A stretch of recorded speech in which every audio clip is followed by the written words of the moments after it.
जैसा कि हमने पिछले एपिसोड में देखा था, मिसू हावरेन को बोलता है, क्या तुम मिसू के अगले महीने बर्थडे पार्टी के लिए सारी तैयारियां कर चुके हो? ये सुन के हावरेन खुश होते हुए बोलता है, मैंने मिसू के लिए एक बहुत प्यारी सी गिफ्ट खरीद चुका हूँ। ये सुन के मिसू अपने सर में हाथ रख देता है और बोलता है, शायद तुम्हें नहीं पता है इधर क्या चल रहा है और तुम्हारे साथ मिस जी के बर्थडे पार्टी में क्या हो सकता है। उसके बाद मिसू बोलती है, ड्रैगन्स 4 ओशनों में सभी में सबसे प्रतिष्ठित है और east ocean dragon tribe in सभी में मोस्ट बहुत ज्यादा पावरफुल है। हालांकि ईस्ट ओशन की ड्रैगन ट्राइब कुछ सालों से ह्यूमन की लाइफ में कुछ ज्यादा ही इंटरफेयर कर रहे हैं, इसीलिए इस यंगर जेनरेशन में east ocean dragon tribe particularly इतना ज्यादा पावरफुल नहीं है। ये सुन के हावरेन मिसू से बोलता है, क्या आप ये कहना चाहते हैं मिस जी का कल्टीवेशन बहुत पावरफुल नहीं है?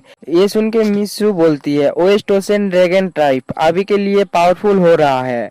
वेस्ट ओशन का यंग मास्टर जुआंग इटाओ क्राउन प्रिंस यानी कि अगला हेड इस यंगर जेनरेशन में सभी से बहुत ज्यादा पावरफुल है। वेस्ट ओशन ईस्ट ओशन के खिलाफ एक वॉर छेड़ रहा होता है और ईस्ट ओशन की ड्रैगन ट्राइब के ऊपर वो लोग कब्जा करना चाहते हैं, इसीलिए दो ट्राइब बहुत खराब शर्तों पर है। ये सुन के हावरेन बोलता है, लेकिन मैंने ड्रैगन पैलेस में वेस्ट ओशन से भेजे हुआ बहुत सारे ट्रेजर्स को देखे हैं।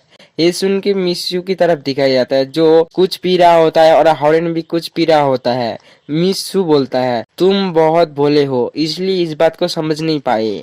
ऐसा इसलिए क्योंकि वेस्ट ओशन की यंग मास्टर झोंग ओटाओ जी से शादी करना चाहते हैं। ये सुन के हावरेन बहुत ज्यादा हैरान हो जाता है और सारा का सारा जो भी पी रहा होता है वो बाहर निकाल देता है। उसके बाद मिसू बोलता है, जी ईस्ट ओशन की ड्रैगन ट्राइब की एक लौता प्रिंसेस है, इसीलिए फ्यूचर में जी ही ईस्ट ओशन की अगला हेड बनेगा। सीधे सीधे बताऊं तो वेस्ट ओशन की यंग मास्टर जोंग ओटाओ मिस जी से शादी करके इस ईस्ट ओशन ड्रैगन ट्राइब के ऊपर रूल करना चाहता है। ये सुन के हावरेन मिसू से बोलता है, क्या मिस्टर झाओ को इस बारे में नहीं पता है? ये सुन के मिसू बोलता है, अगर अगर ड्रैगन किंग झाओ को इस बारे में पता भी चल जाता तो वो क्या कर सकता है? झांगोटा सबके सामने मिस जी को अपनी प्यार का इजहार किया है, इसलिए कोई भी ड्रैगन ट्राइब के यंग मास्टर जी से शादी के बात पे पूछने की हिम्मत नहीं करता। और अनफॉर्चुनेटली ईस्ट ओशन अभी के लिए वेस्ट ओशन से सामना करने के लिए इतना पावरफुल नहीं है।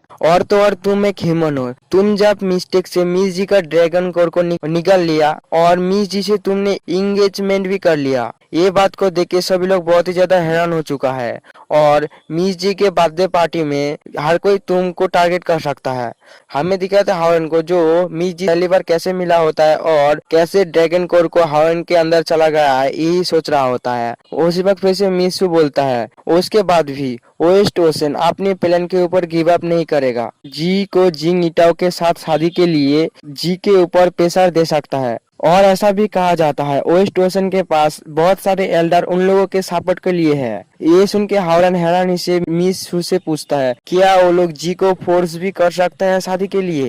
ये सुन के मिसू बोलता है, वो लोग ऐसा क्यों नहीं कर सकता है, तुम्हारा वीकनेस उन लोगों के लिए बेस्ट एक्सक्यूज बन सकता है। उसके बाद मिसू फिर से बोलता है, ईस्ट ओशन ड्रैगन ट्राइब की प्रिंसेस एक ह्यूमन के साथ शादी किया है और उस ह्यूमन के पास कल्टीवेशन की पावर भी ना हुआ तो ड्रैगन ट्राइब इस बात को नहीं मानेंगे।